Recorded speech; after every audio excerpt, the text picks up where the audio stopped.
রবিন খুদা নামের এক বিনিয়োগকারী ভারতে $30 বিলিয়ন বিনিয়োগ করবেন, এই খবর সারা বাংলাদেশে চাউর হয়েছে।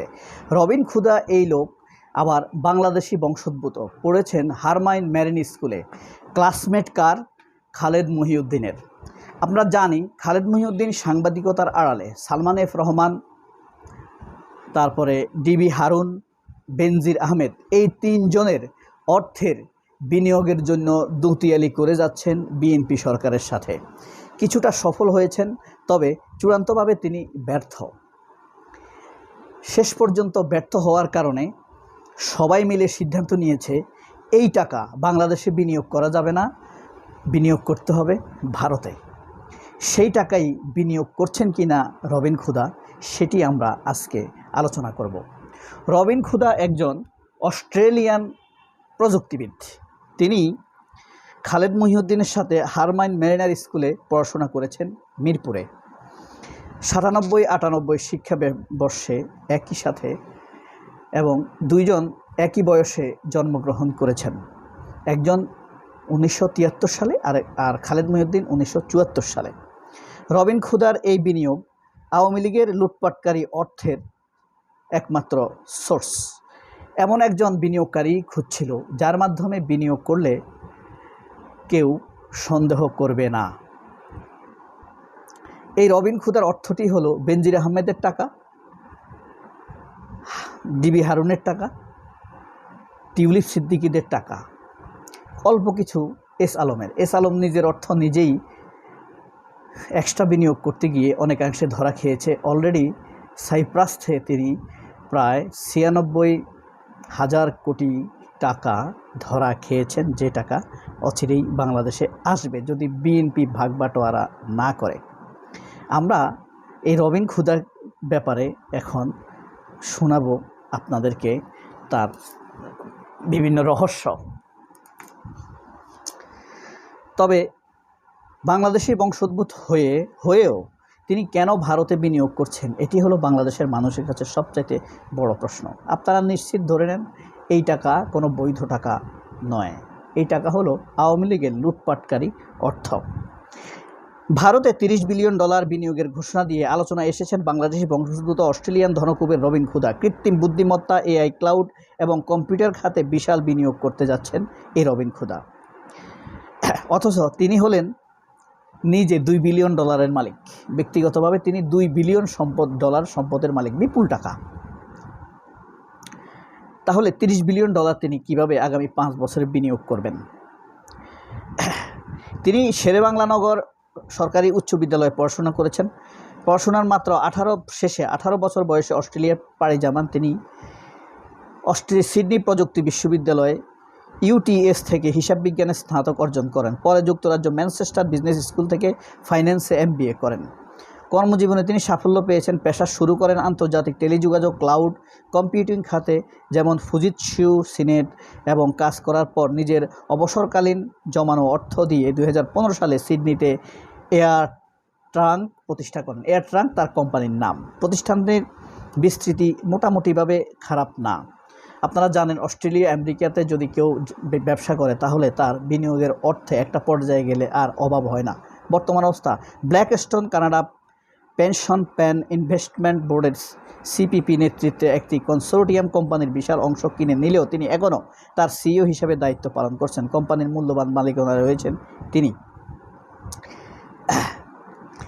তো $2 বিলিয়ন মালিক হয়েও $30 বিলিয়ন বিনিয়োগ করবেন, এটা বাংলাদেশের জন্য একদিকে থ্রেট।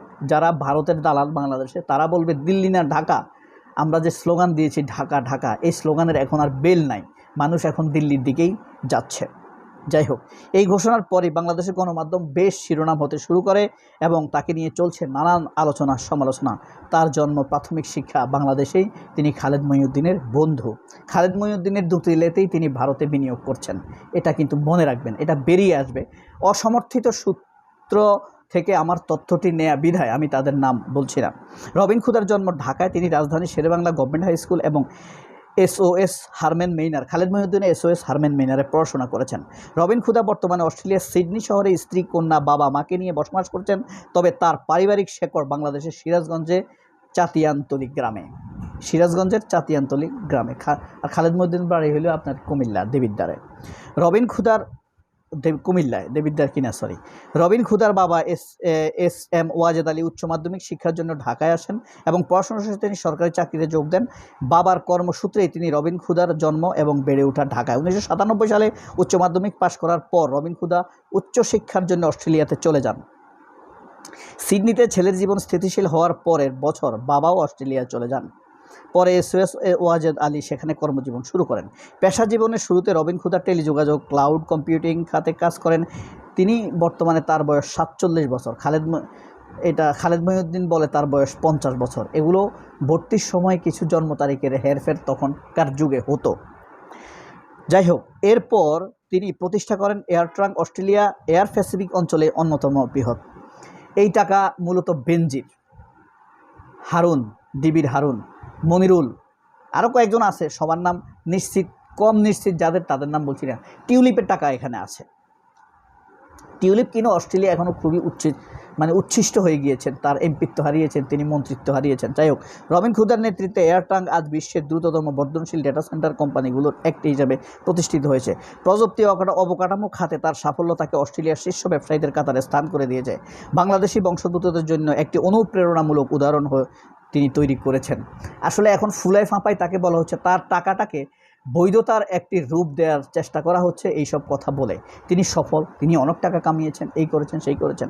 কিন্তু আপনারা এখনই ইউটিউবে বা উইকিপিডিয়াতে চার্জ দিলে তা পাবেন তিনি $2.3 বিলিয়ন মালিক, স্থাবর অস্থাবর সম্পত্তি সহ। কিন্তু তিনি ঘোষণা দিয়েছেন $30 বিলিয়ন বিনিয়োগ করার। এখানেই আপনি এই প্রশ্নটি করতেই আপনি বেনজিরের দিকে যেতে পারবেন, টিউলিপের দিকে যেতে পারবেন, শেখ রেহানার দিকে যেতে পারবেন, শফি সিদ্দিকের দিকে যেতে পারবেন। আপনারা জানেন জেনারেল আজিজের ভাই আব্দুল আজিজ সিঙ্গাপুরের অন্যতম সেরা ধনী, 30তম ধনী, যিনি $50 বিলিয়ন মালিক সেখানে। এগুলো সব লুটপাটের অর্থ সামিট গ্রুপের মাধ্যমে। এস আলমের টাকা তো সাইপ্রাসে ধরা খেয়েছে। যাই হোক, প্রতিষ্ঠার পর থেকে কোম্পানিটির দ্রুত সম্প্রসারণ ঘটে Australia, Hong Kong, Japan, Malaysia, Saudi Arabia, Singapore আধুনিক ডেটা সেন্টার স্থাপন করেছে। অস্ট্রেলিয়ার শীর্ষ ধনীদের মধ্যে রবিন ক্ষুদার অবস্থান 38তম। তার মোট সম্পত্তির পরিমাণ $2 বিলিয়ন বেশি, $2.38। আমি উইকিপিডিয়াতে দিয়ে সব কিছু দেখেছি, তার বায়োডাটাও দেখেছি, তার পিতামাতার নামও দেখেছি এবং তার উত্থান পর্বও দেখেছি, কারা তার উত্থানে সহযোগিতা করেছে, তিনি সেখানে অস্ট্রেলিয়াতে কোন কোন বাংলাদেশি কমিউনিটির সাথে চলাফেরা করেন সেটাও আমি দেখেছি। এবং তিনি গত 2 বছরে 11 বার খালেদ মহিউদ্দিনের সাথে তিনি সাক্ষাৎ করেছেন। বিজ্ঞান, প্রযুক্তি, কৌশলগত গণিত শিক্ষার মেয়েদের অংশগ্রহণ বাড়াতে তিনি প্রযুক্তি বিশ্ববিদ্যালয়ে $100 বিলিয়ন অনুদান দিয়েছেন। 100 মিলিয়ন অনুদান দিয়েছেন। বিশ্ববিদ্যালয় কর্তৃপক্ষ জানিয়েছে, এই অর্থ দিয়ে আগামী 2 দশক ব্যাপী একটি বিশেষ কর্মসূচি পরিচালিত হবে, যার লক্ষ্যে তরুণীদের STEM শিক্ষায় উৎসাহিত করা হবে এবং তাদের জন্য দীর্ঘমেয়াদের সহায়তা নিশ্চিত করা হবে। সিডনি প্রযুক্তি বিশ্ববিদ্যালয়ের উপাচার্যের মতে, এটি শুধু বিশ্ববিদ্যালয়ের ইতিহাসে নয়, বরং নিউ সাউথ ওয়েলস রাজ্যের ইতিহাসে কোনো একক ব্যক্তির দেওয়া সবচেয়ে বড় দাতব্য অনুদান। এত অনুদান কোথায় থেকে দিবে অবৈধ অর্থ না হলে? যেখানে অস্ট্রেলিয়ার 1 নম্বর ধনীও এত টাকা দেয় নাই, রবিন ক্ষুদা কেন এত টাকা দিবে? এই প্রশ্ন কি আপনাদের মনে আসে না? এই যে আমাদের মুসা বিন শমশের, বেবি হাজ্জাজের বাপ, সে টনি ব্লেয়ার নির্বাচনের ফান্ডের $20 মিলিয়ন দিয়েছেন। কেন সে দিয়েছে? তার অর্থের বৈধতার জন্য, তার দাপট বাড়ানোর জন্য, আরও অর্থ কামানোর জন্য। রবিন ক্ষুদার ব্যাপারটিও তাই। অস্ট্রেলিয়াতে এই অবৈধ অর্থের সংস্থানের জন্য, ব্যবস্থাপনার জন্য এই পরিমাণ টাকা তিনি সেখানে অনুদান দিয়েছেন। জানা গেছে 20-30 সালের মধ্যে ভারত 3 লাখ কোটি রুপি অর্থাৎ $30 বিলিয়ন বিনিয়োগ করবেন। রবিন ক্ষুদার প্রতিষ্ঠান বিশ্বের সবচেয়ে জনবহুল দেশ ভারতে AI ডিজিটাল প্রযুক্তি জোয়ারকে কাজে লাগাতেই এই মেগা বিনিয়োগের সিদ্ধান্ত নেওয়া হয়েছে। যুক্তরাষ্ট্রের খ্যাতনামা প্রাইভেট ইকুইটি ফার্ম ব্ল্যাকস্টোন প্রকল্প এবং যেখানে ভারতে আপনার সুন্দর পিচাই, গুগলের সিইও, যে অ্যালফাবেটের সিইও, সুন্দর পিচাইয়ের জন্ম, সে এত টাকা বিনিয়োগ করে নাই ভারত। রবিন ক্ষুদা কেন বিনিয়োগ করবে? কারণ রবিন ক্ষুদার হাতে আছে অবৈধ অর্থ।